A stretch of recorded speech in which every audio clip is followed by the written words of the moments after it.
Olá, pessoal. Boa noite. Sejam todos bem-vindos e bem-vindas à última live desse Setembro Amarelo, né? Hoje nós teremos a presença do Dr. Ricardo Nogueira, que deve estar entrando daqui a pouquinho para falar conosco. Vou aproveitar para agradecer a todos que nos acompanharam nessas 3 lives e que espero que estejam hoje na nossa 4ª live também, né, para tratar desse tema que é tão sensível, que é tão delicado, mas que pode ser abordado, né, com cuidado, com responsabilidade, pensando sempre que psicoeducar as pessoas a respeito do comportamento suicida também é prevenção. Então, vou aguardar um pouquinho a entrada do Dr. Ricardo, lembrando que essa é uma parceria do IBDFAN, na Comissão Nacional da Infância e Juventude do IBDFAN, com o Instituto Proteger. Boa noite, Melissa, nossa presidente do Instituto Proteger. Tá aqui também a Cris Macedo, que legal. Também o Paulo. Muito obrigada. Ó, o nosso convidado já chegou, vou chamá-lo então. Deve estar entrando. Vamos aguardar um pouquinho, que logo ele estará aqui conosco. Olá. Olá, boa noite, doutor Ricardo. Essas luzes aqui, elas atrapalham. Boa noite. Boa Tudo noite, bem? que prazer lhe receber. Tudo tranquilo? Tudo tranquilo. Estávamos ansiosos pela sua participação para fecharmos agora com chave de ouro as nossas lives. Tá bom. Que Então bom. vamos ver o que a gente pode colaborar. Vamos lá, tenho certeza que o senhor tem muito para nos dizer. Então, a ideia é que a gente possa fazer um bate-papo, né? Eu vou controlando aqui, dando uma olhadinha no que o pessoal vai dizendo. Se houver alguma pergunta, eu lhe faço, tá? Então, o doutor Ricardo Nogueira é psiquiatra, mestre em prevenção do suicídio e autor do livro Pela Vida. Eu vou começar, doutor Ricardo, com uma citação, né, do Schneidman, que normalmente quando eu falo em comportamento suicida, eu trago, né, essa definição que ele nos traz do comportamento suicida, né, onde ele diz que o comportamento suicida é multidimensional, né, ou seja, temos as dimensões do comportamento suicida no indivíduo carente, que define uma questão para a qual o suicídio é percebido como a melhor solução. Né? E ele conclui dizendo: é um ato humano de cessação auto-infligida e intencional. Né? E a intenção é acabar com uma dor psicológica insuportável. Né? Só para esclarecer para o pessoal, as dimensões do comportamento suicida trazidas pelo Dr. Schneidman inicia na ideação suicida, nas ideias de morte, podendo ser seguido das ameaças, de tentativa até o suicídio consumado.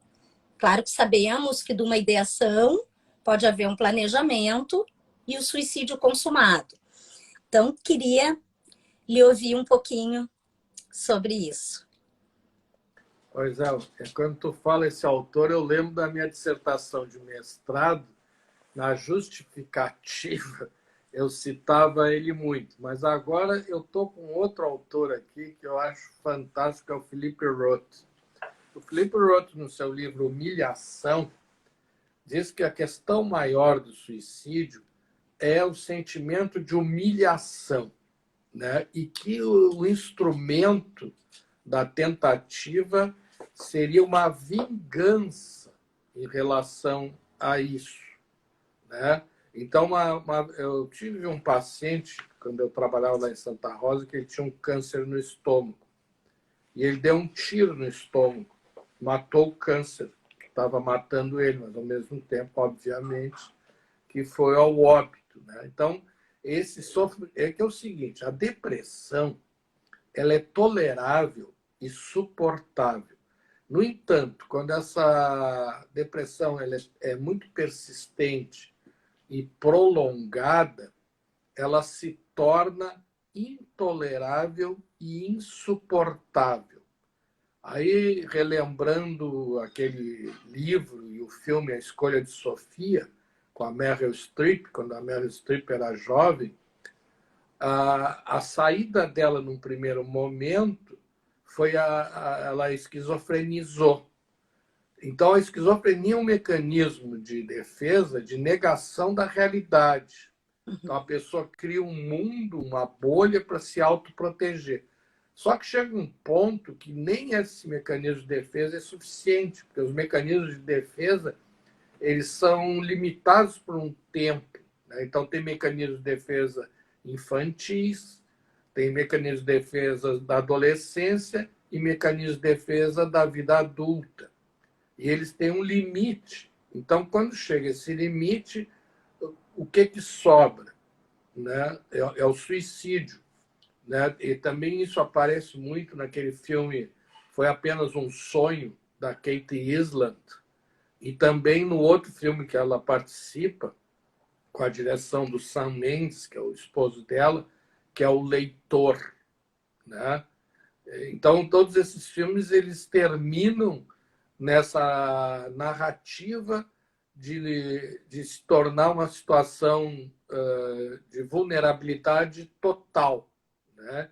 Então, na verdade, o suicida ele se tornou vulnerável porque os seus mecanismos de defesa se tornaram intoleráveis e insuportáveis depois de um certo tempo. Então, essa que é a situação. Né? Então, agora, nesse livro, o último que eu lancei, que é o Pela Vida, que está na amazon.com.br, nós colocamos tudo isso, né? A primeira visão histórica da bibliografia e a mais atualizada.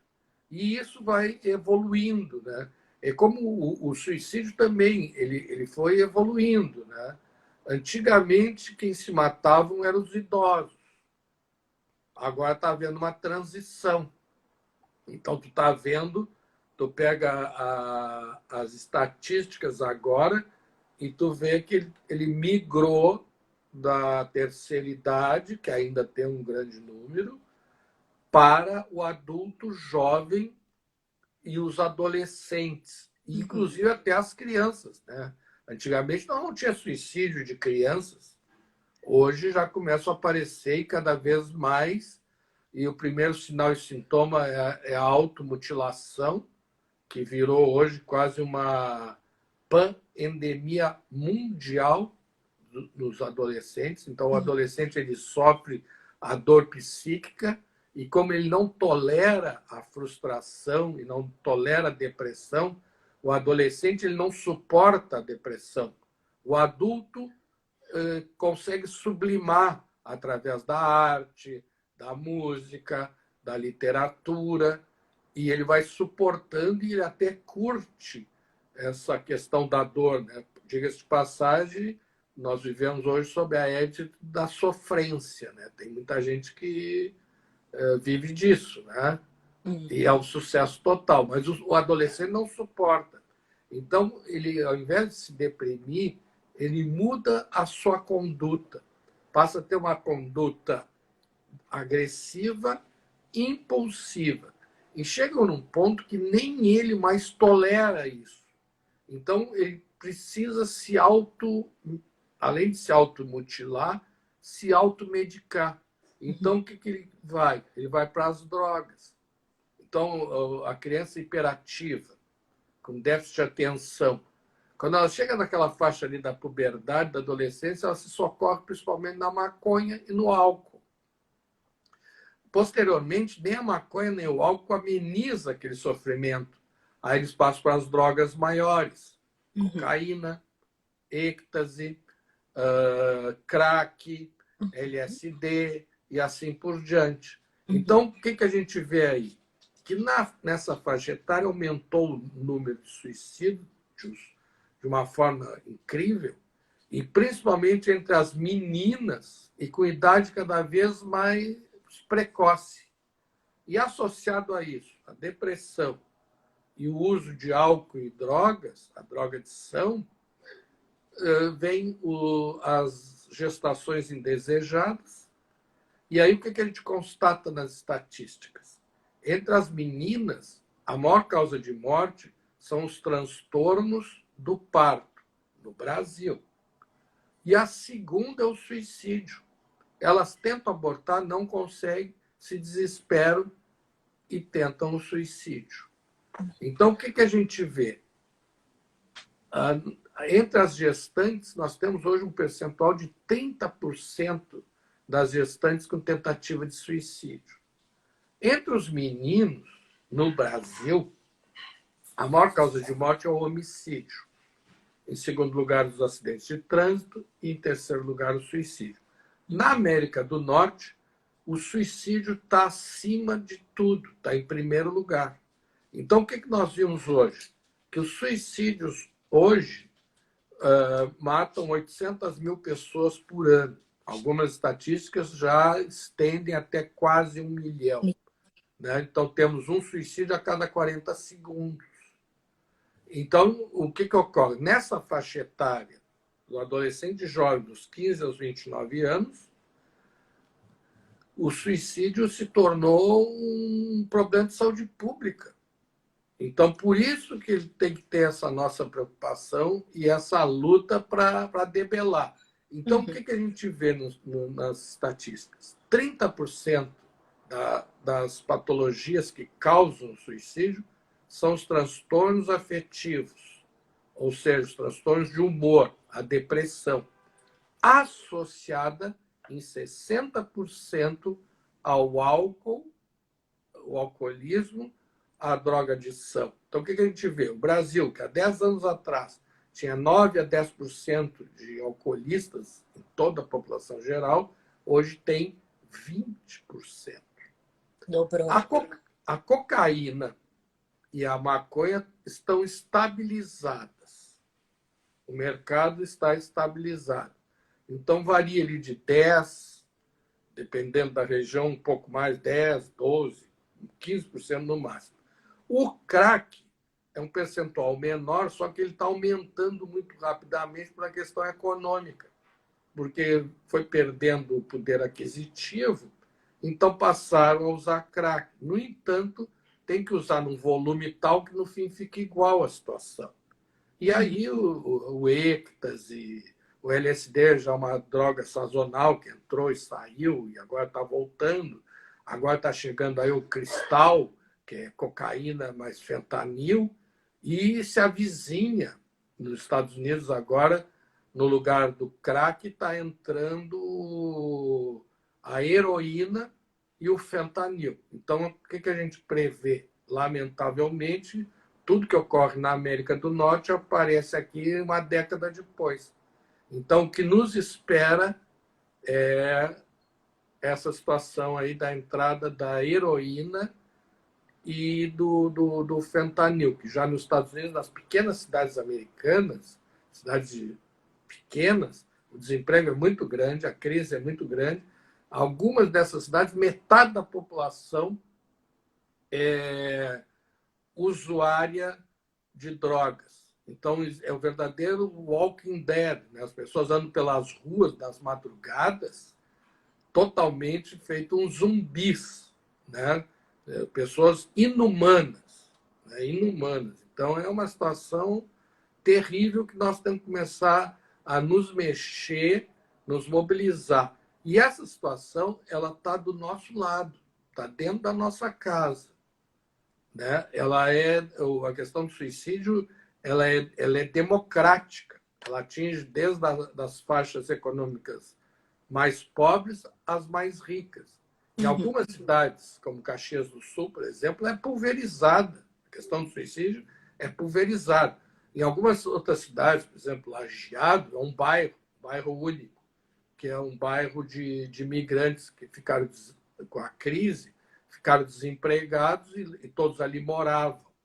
Né? Então, tem que se estudar Aonde que ocorrem os suicídios, né? Por exemplo, em Venâncio Aires, que é a cidade que tem mais suicídio proporcionalmente no mundo, a maioria dos suicídios são na zona rural. E na zona urbana tem o mesmo número de tentativas de suicídio. Só que na zona urbana tem pronto-socorro, tem emergência, tem UPA, tem pronto atendimento. E na zona rural não tem nada disso. E como a zona rural ela fica muito longe, as pessoas não conseguem chegar na cidade para obter o socorro. Aqui em Porto Alegre, eu sou responsável até por 2 CAPs, da Restinga e do Morro Santana. O número de tentativas de suicídio é uma coisa absurda. Assim. E na Restinga, por exemplo, em 450 atendimentos, nós tivemos 250 tentativas de suicídio. No Morro Santana, um pouco menos. Ali em Canoas, os números são assustadores. E aí nós vamos ver, mas aonde que as pessoas se matam? Nas passarelas. Então, o que a gente fez? Agora, as passarelas, se tu for notar ali na BR, elas estão tudo fechadas. Agora, o problema é o Transurb. Então, a gente tem que saber localizar quais os bairros. A gente vai no tabelionato, no cartório de óbitos, e ver quantos suicídios tiveram, aonde foram, e a gente vai ver até que tem famílias. Nós fizemos uma pesquisa de quais as 2 famílias de cada município que tem o maior número de suicídios. Então, tivemos em Venâncio Aires, por exemplo, uma família com 17 suicídios. Porque o suicídio não é uma questão pessoal, unilateral, ela é familiar, assim como é a depressão, assim como é o alcoolismo. Então, o nosso desafio é esse. E, doutor Ricardo, como é que a gente pode perceber que alguém próximo está em risco, né? Então, o que a gente se propôs a falar hoje aqui, nós temos que fazer uma classificação de risco. Então, qual é o maior risco? Uma pessoa que já tentou suicídio anteriormente. Aí nós vamos avaliar assim, quantas vezes o senhor já tentou se matar? 5 vezes. 1, 2, 3, 4. Então, é óbvio que quem tem 5 tentativas de suicídio, o risco é maior. Na minha dissertação de mestrado, que eu pesquisei 180 suicídios no Rio Grande do Sul, em média, raramente alguém morre na primeira tentativa. É muito raro. Em média, nos 180 suicídios que eu pesquisei, é na 5ª tentativa. A primeira tentativa é hoje. A segunda é daqui a 30 dias. A terceira, 180 dias. E as outras 2, o nosso trabalho é procrastinar essas tentativas. Certo? Então, é isso que nós temos que fazer. O Paulo está perguntando qual é o livro. Esse aqui, Paulo. Pela Vida. Está na amazon.com.br, tudo letra maiúscula. Então, o que nós temos que fazer? Nós vamos receber esse paciente, a porta de entrada são as emergências. E aí ele vai para a UTI, vai receber todo o atendimento necessário, posteriormente encaminhado para a saúde mental. A saúde mental tem que preparar o day after. O day after é o dia após a alta. Esse é o dia do maior risco. Porque o que acontece? A gente medica o paciente com antidepressivos e não se dá conta que o risco não está na depressão em si. Enquanto o paciente está deprimido, ele está hipoativo. Ele não tem ânimo nem para tentar o suicídio. Ele tenta quando ele começa a usar álcool e drogas, porque aí ele fica impulsivo e agressivo. Aí ele passa a ter ação. Quando ele vai internado, ele vai desintoxicado, passa a ser tratado, medicado com antidepressivo, e muitas vezes esses antidepressivos dão aquela chamada virada maníaca. Esse é o grande risco. Nessa virada maníaca, a pessoa começa a se articular para tentar de novo. Por isso que, em média, no 30º dia, bem na época da alta. Então, esse é o maior risco. Inclusive, o tipo de medicação também, né? Por exemplo, no tratamento, na internação, nós usamos o carbolítico, é uma ótima medicação para a ideação suicida. No entanto, se tu der alta para o paciente com carbolítico, está dando um passaporte para a morte. Então, tu tem que trocar a medicação. Claro. Tem que dar uma medicação que não corra risco, que ele possa tomar a caixa inteira, se for o caso, mas se tomar uma caixa de carbolítico, ele morre. Mas se tomar de ácido valproico, não vai dar nada. Então, o que acontece? O paciente vai se especializando. Então, nós temos um trabalho junto com o CIT, o Centro de Informações Toxicológicas do Rio Grande do Sul, que eles acompanharam nos últimos anos 470 mil, nos últimos 10 anos, 470 mil intoxicações medicamentosas. Dessas 470 mil, 220 mil foram por ideação suicida. E aí tem todo o rol de qual tipo de medicação que foi usada. Né? Eu fui secretário de saúde lá em Pelotas. Nós fizemos uma pesquisa lá, orientada pelo Maurício Lima, psiquiatra Maurício Lima, professor Maurício Lima, onde se constatou que todas as casas de Pelotas, todos os domicílios, tinham uma caixa de tranquilizantes e psicotrópicos. Todos, 100%. Se nós fizermos essa pesquisa aqui em Porto Alegre, provavelmente vai repetir. Então, o que acontece? Além do risco do próprio paciente, muitas vezes a mãe dele já tentou o suicídio, o pai, o avô, o tio. Aí nós vamos ver quantas pessoas daquela família morreram. Em média, na minha pesquisa, dava 3 de cada família. Teve uma de 17 lá em Venâncio Soares, que deve ser recorde mundial. Então, é isso que tu tem que ver. Paciente já diagnosticado com doenças mentais, depressão, drogadição, que são doenças genéticas. Né? Então, são doenças familiares que passam de pai para filho. O alcoolismo, a depressão, a drogadição. Né? Então, atualmente eu trabalho numa clínica com 99 leitos em Canoas, na Clínica Libertar. 90% dos nossos pacientes é tentativa de suicídio. E a maioria jovens e adolescentes. Só que na história desses jovens e adolescentes confirma tudo isso que nós estamos falando aqui. Pais que tentaram, familiares que morreram, pais e familiares com depressão e drogadição e alcoolismo. Então, isso vem tudo junto. E como é que a gente detecta? Nas crianças, pelo aumento da impulsividade, pelo aumento da agressividade, pela automutilação, pela mudança de conduta. Então, aquela criança que não quer ir mais para a aula, que o seu desempenho escolar começa a ficar claudicante, né? não vai na aula, ou chega na aula, passa a aula toda dormindo, porque passou a noite inteira fazendo vamping no computador, né? Que muda a sua atitude. E os adultos também. Então, pessoas que estão passando por situações como separação, demissão. Né? Então, a gente criou a teoria dos 6Ds. Depressão, desamor, desamparo, desespero. Agora já me perdi, me ajuda aí. Desesperança. Desesperança. São 6. Desamor, desespero, desemprego, né? Desvalia, desânimo. Né? Então, uma situação muito grave essa. E outra coisa que nos assusta. Há 10 anos atrás, a depressão no Brasil, entre todos os países do mundo, nós estávamos lá atrás, entre 10 ou 10º ou 12º. Passaram-se 7 anos, nós pulamos para 5º. Passaram agora 5 anos, nós passamos para 3º. E provavelmente ao final desse ano nós deveremos estar entre 1º ou 2º.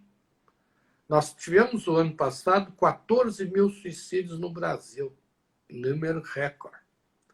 Aqui no Rio Grande do Sul, em média, a gente sempre tem 10%, 10% dos números nacionais. Então, nós tivemos 1.400. Né? Esse ano, até agora, até agosto, nós tivemos 822. Aí chama atenção a coisa. Parece que, pelo andar da carruagem, se tem 822 em 8 meses, em 12 meses, vai diminuir o número de suicídios. Mas não custa relembrar que o número de suicídio aumenta no Rio Grande do Sul mais em dezembro e janeiro, final do ano, Natal, né, que o pessoal sempre deixa para se separar no fim do ano, não sei por quê. Aí acontece aquilo que tu pega Zero Hora e o Correio do Povo, pode fazer uma pesquisa. Todo mês de dezembro, várias pessoas invadem o domicílio da ex-mulher e sequestra a mulher, sequestra os filhos, tenta matar a mulher, tenta se matar. E graças a Deus que a nossa Polícia Militar, nossa Brigada Militar, tem um grupo chamado Grupo de Sobreviventes que negociam e evitam muito essas tragédias nos sequestros familiares.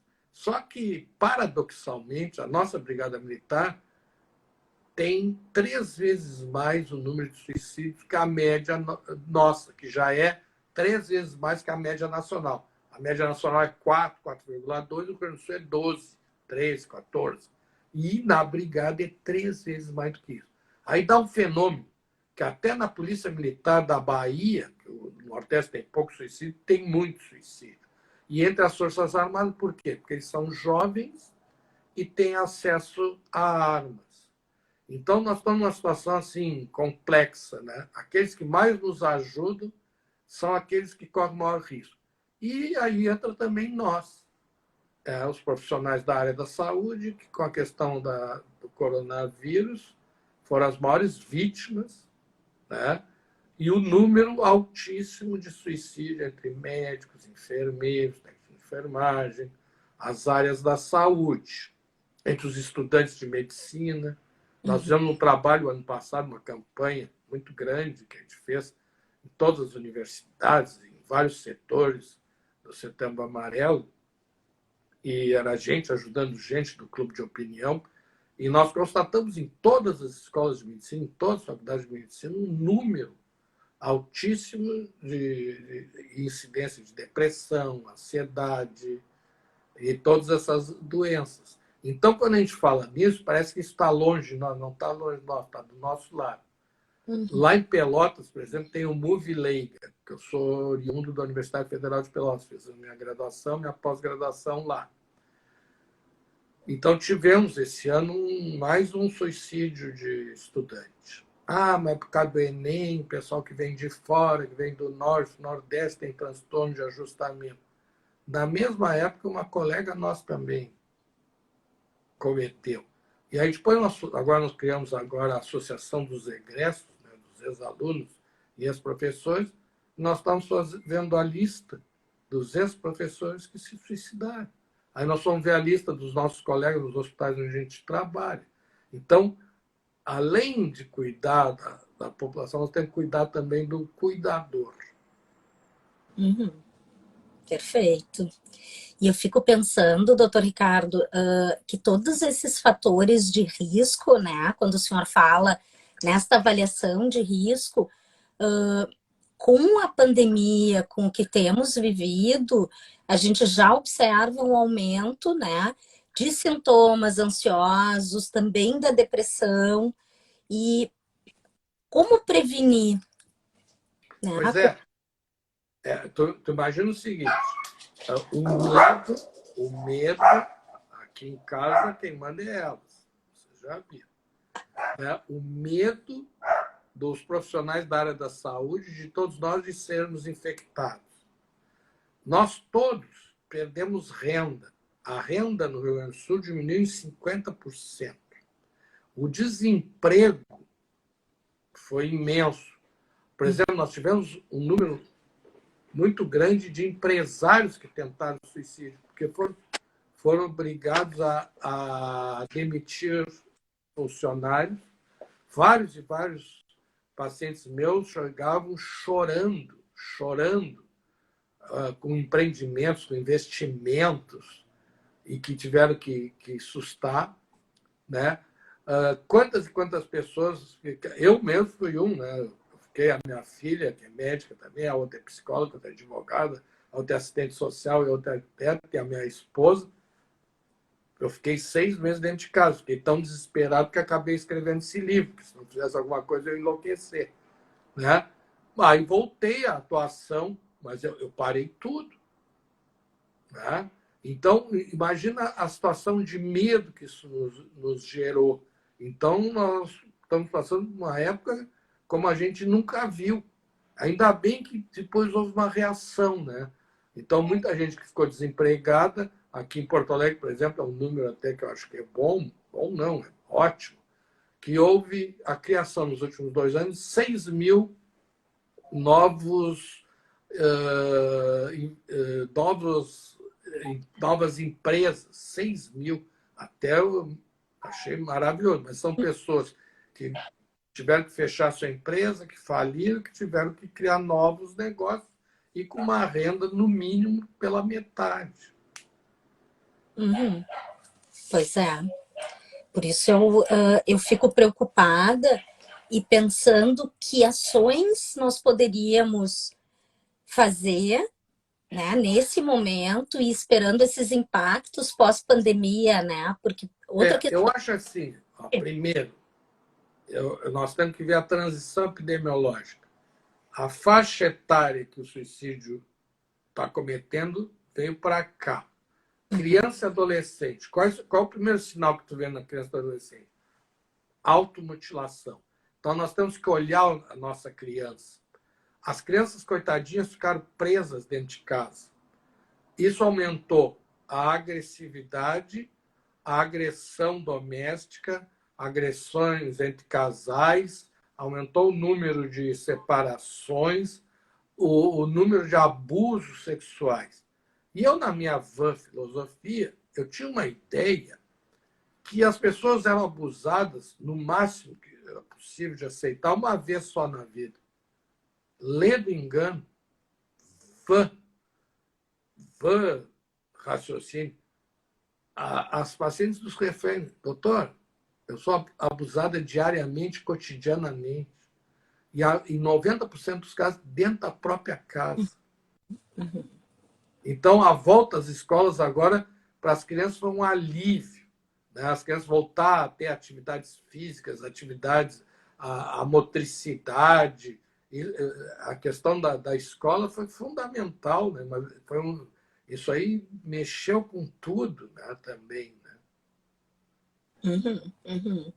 E penso também nas reações de luto prolongadas, né, doutor Ricardo, assim, por muitas vezes não se poder cumprir todos aqueles rituais que são tão importantes quando a gente perde alguém, né?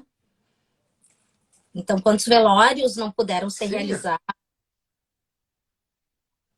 não, e assim, pais e avós que ficaram apartados dos seus filhos.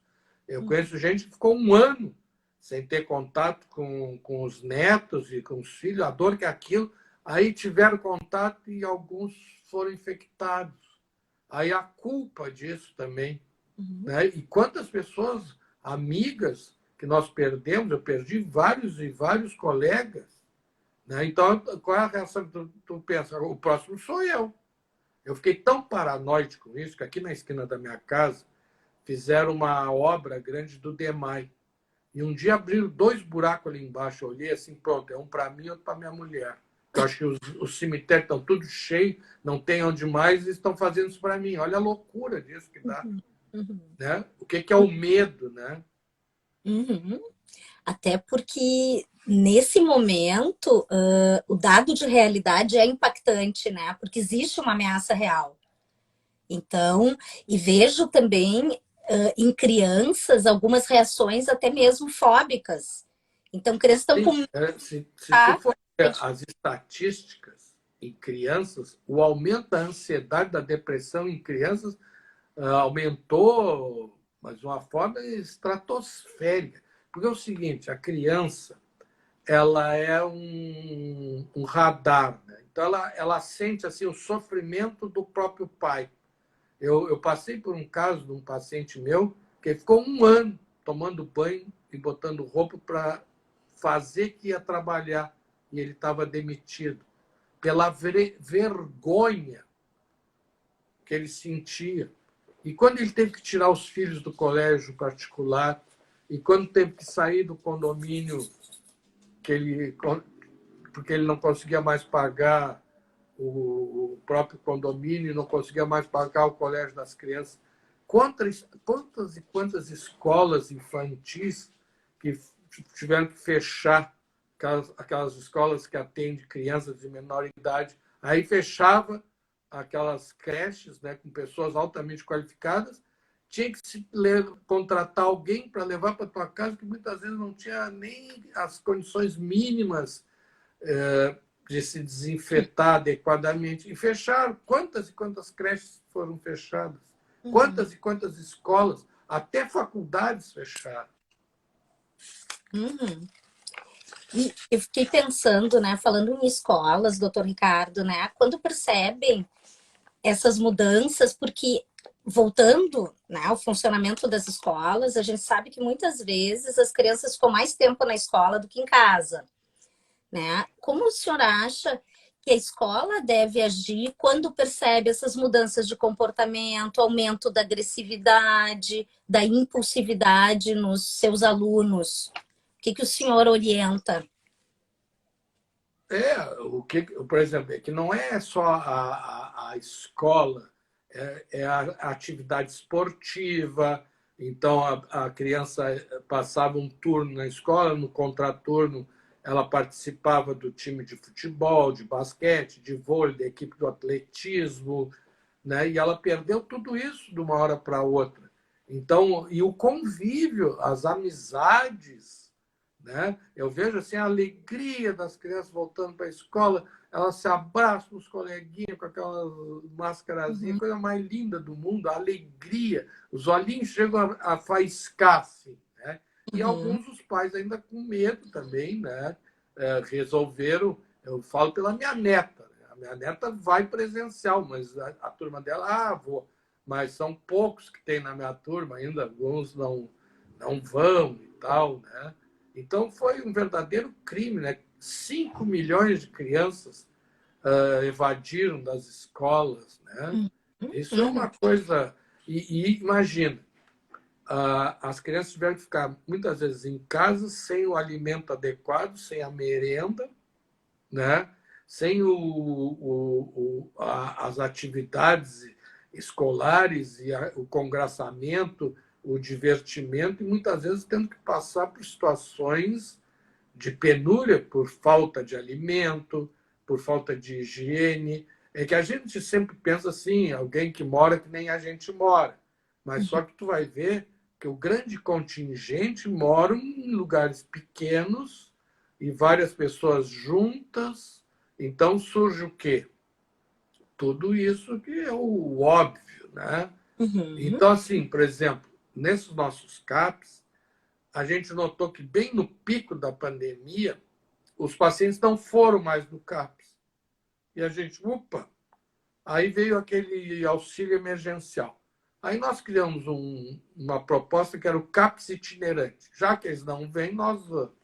Aí nós chegávamos nas casas, era muito até hilário, e o pessoal dizia assim, doutor, pelo amor de Deus, pede para abrir os bares e restaurantes. Porque antigamente a gente só bebia ali com a turma, terminava e não bebia mais. Agora, com esse dinheirinho aqui desse auxílio emergencial, a gente fica em casa e bebe manhã, tarde, noite. Pelo amor de Deus, o senhor mande abrir. Que absurdo, né? Aquele auxílio que era para coisas como talvez medicação e alimento, muitas vezes o pessoal usou e aí o que se viu? Comprovadamente, o aumento do alcoolismo, o aumento da drogadição. E quais vão ser os reflexos disso, né? Eu penso daqui a um ano. Pois é, mas aí eu quero te chamar a atenção de um fato que eu levantei e não concluí. Hum. Nós estamos com 822 suicídios no Rio Grande do Sul até o mês de agosto. Nessa perspectiva, nós vamos ter menos suicídio do que o ano passado, que foram 1.400, não me falha a memória.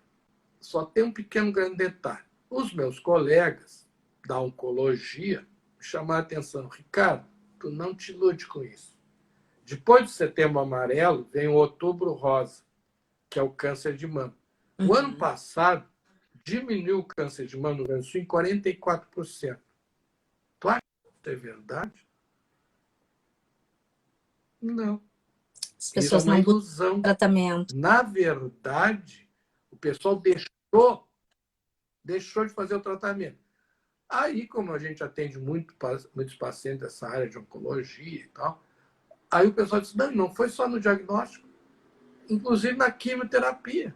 Os pacientes deixaram de vir no hospital por medo. Porque os pacientes diziam assim, câncer eu já tenho há anos, mas o meu colega foi lá e se inoculou com esse vírus aí, morreu. Do câncer eu vou levando, né? Então diminuiu. Aí o que eles fizeram?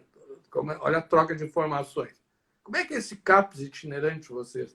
Aí o hospital, né, o Mãe de Deus lá, resolveu fazer as quimioterapias domiciliares. Então levava a quimioterapia para os pacientes, né? Então a gente tem que fazer essa troca de informações entre as especialidades. Claro, claro. Agora, eu também pensei o quanto, muitas vezes, o comportamento suicida está associado à depressão, quando uma pessoa também tem alguma doença crônica e deixa de realizar o tratamento da doença crônica por estar em depressão, né? E o quanto Nós talvez acompanhamos muitos pacientes.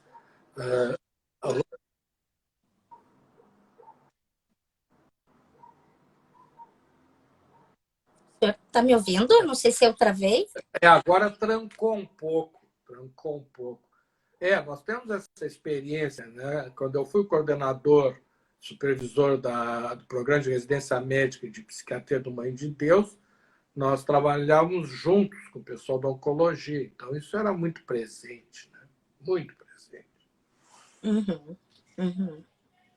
E a importância de se poder, eu achei fantástico esse trabalho, né? De ir até as pessoas, né? E o quanto na saúde mental, muitas vezes isso é importante, né?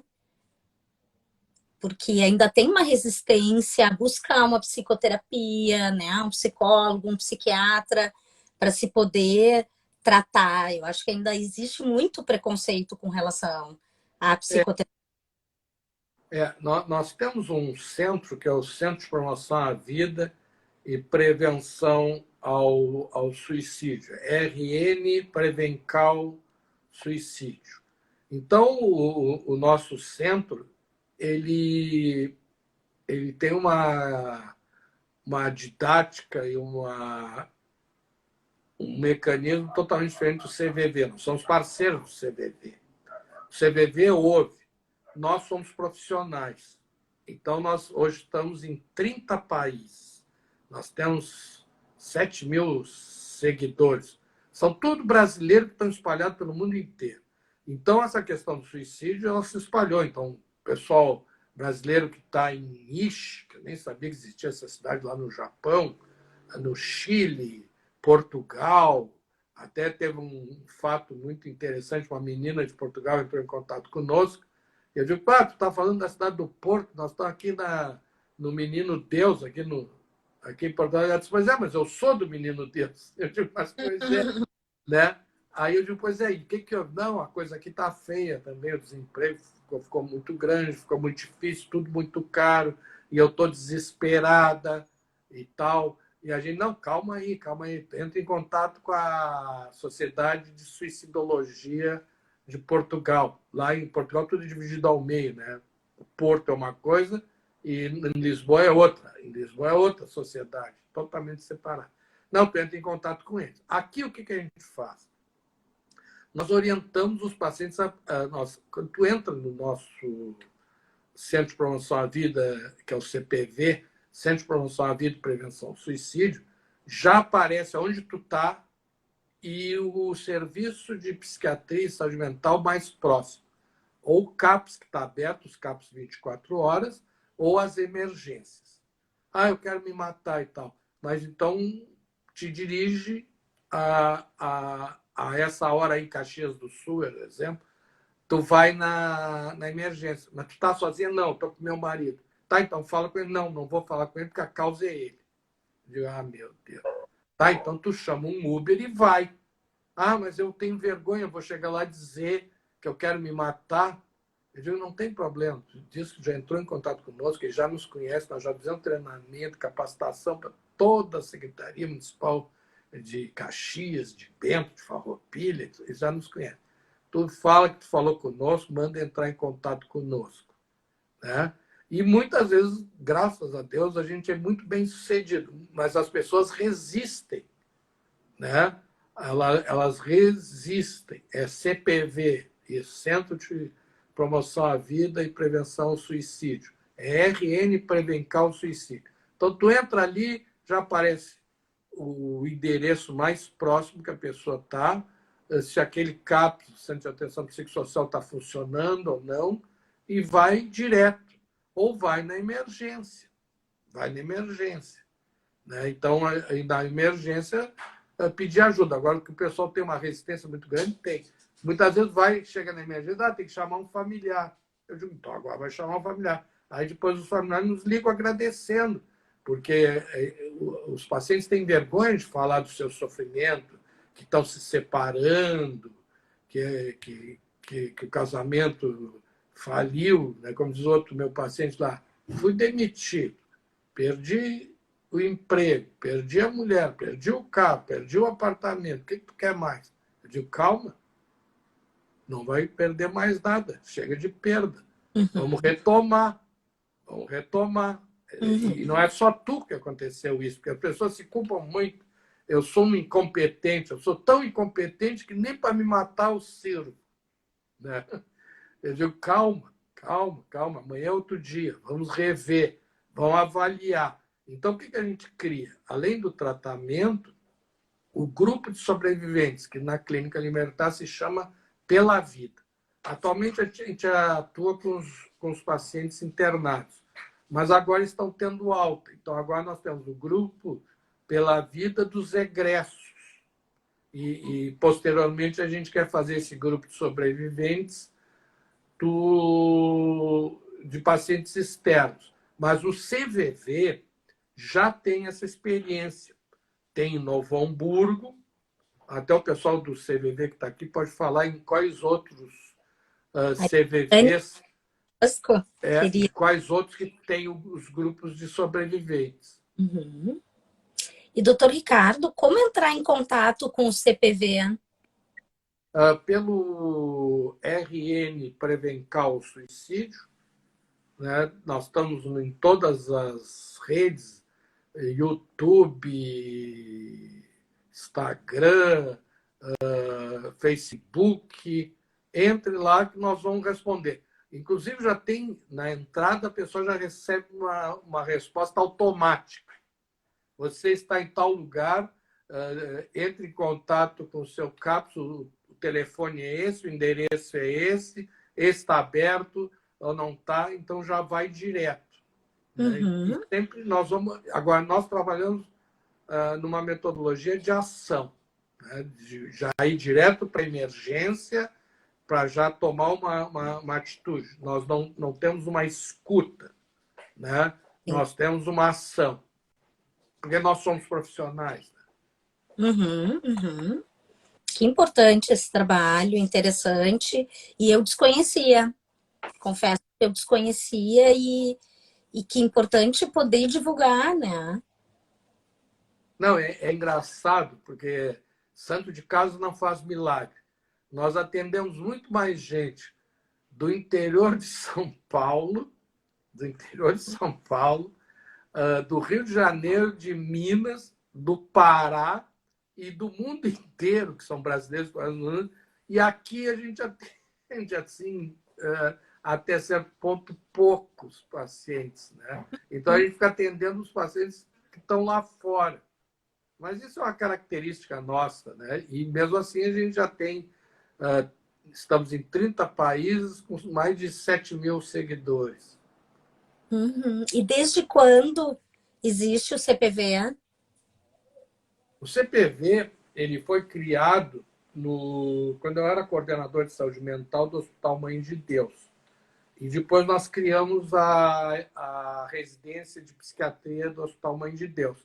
Então, nós, os preceptores e os residentes, nós tínhamos 12 residentes, eram 4 por ano, né? Era R1, R2, R3, e os serviços de saúde mental. Então, nós temos em torno de 40, 50 psiquiatras. Só aqui na emergência psiquiátrica do IAPI, que era do Mãe de Deus na época, só que eram 14 psiquiatras, e mais os CAPs. Então, o Mãe de Deus ainda tem os CAPs, mas não, aqui a emergência agora é o Vila Nova que administra, né? Então, nós temos uma rede aqui de profissionais da melhor qualificação. Então, muitas vezes as pessoas perguntam, mas aonde que nós vamos procurar ajuda? Tem N instituições, nós temos a melhor rede de saúde do Brasil, né? O número de centros de atenção psicossocial foram triplicados, o número de leitos psiquiátricos nos hospitais gerais também. Aí nós criamos uma unidade lá no Hospital Universitário, com 30 leitos, para adolescentes e adultos. Uma outra unidade no Hospital Espírita, que era a unidade Santa Ana, que depois agora faz parte do Hospital Santa Ana. Tem uma unidade que era lá só de mulheres com problema de drogadição. E nós tínhamos uma prevalência de tentativa de suicídio muito alta, né? Muito alta, né? Mas é que aí tinha a questão a associação da depressão com a drogadição. Claro. Uhum. Doutor Ricardo, já estamos perto das 9, chegando no nosso horário. Eu gostaria de lhe pedir para deixar uma mensagem, enfim, de repente falar um pouquinho mais sobre o seu livro para depois nos despedirmos. Pois é, o livro, então, ele é um manual de prevenção ao suicídio. É um manual bem objetivo, bem simples, bem claro, que fala da nossa experiência de 40 anos nessa área, né? Na verdade, é mais de 40 anos de formado, né? Que eu entrei na faculdade de medicina para fazer psiquiatria, entrei no internato, no estágio, e estamos aqui nessa luta. A mensagem que a gente diz é a seguinte: não fique só e não deixe ninguém sozinho. Se você está sem ninguém, nesse momento, seus filhos estão morando fora, estão trabalhando, ou não estão juntos de você, venha ficar conosco. Nós estamos aqui, nós trabalhamos 24 horas por dia, 365 dias. Venha nos procurar no nosso serviço, no nosso Centro de Atenção Psicossociais, nas emergências psiquiátricas da Zona Norte, API, Zona Sul, Postão da Cruzeiro, no HPS e em todas as nossas emergências, que nós estamos aqui para lhe dar um abraço. Muito bem. Muito obrigada, doutor Ricardo, por ter aceitado o nosso convite, né? Por ter vindo falar conosco. Eu acho que foi, né, maravilhoso, assim, é o que o pessoal está dizendo, né? Para a gente poder, então, fechar essa nossa série de lives, trazendo todo esse conteúdo, né? Toda essa sua experiência. E quero agradecer. A luta contra o suicídio não é só no setembro, é É o ano sempre. todo. É sempre. Né? Uhum. Então, nós temos que, na verdade, o Setembro Amarelo é um sinal de atenção, sinal amarelo. Né? Uhum. Então, Uhum. assim, olhe para o lado. O teu colega que está numa situação de litígio conjugal, está se separando, o teu colega que perdeu o emprego. Então, não deixe ele só. vai lá, liga para ele, chama ele, entendeu? Uhum. E esses problemas estão dentro da nossa casa, não está longe. Vai lá olhar a barriguinha do teu filhinho, as perninhas dele, os braços, né? Infelizmente está muito comum essa questão da automutilação, né? Uhum. O problema está do nosso lado. Uhum. É verdade. Mas então lhe agradeço também a presença de todos e de todas que nos acompanharam nessa série de 4 lives e que hoje estiveram aqui com a gente. E ficamos até uma próxima, então. Boa noite, doutor Ricardo. Boa Sempre à noite. disposição. Obrigada. Vamos lhe chamar de novo com toda certeza. Obrigado. Tchau, tchau. Tchau.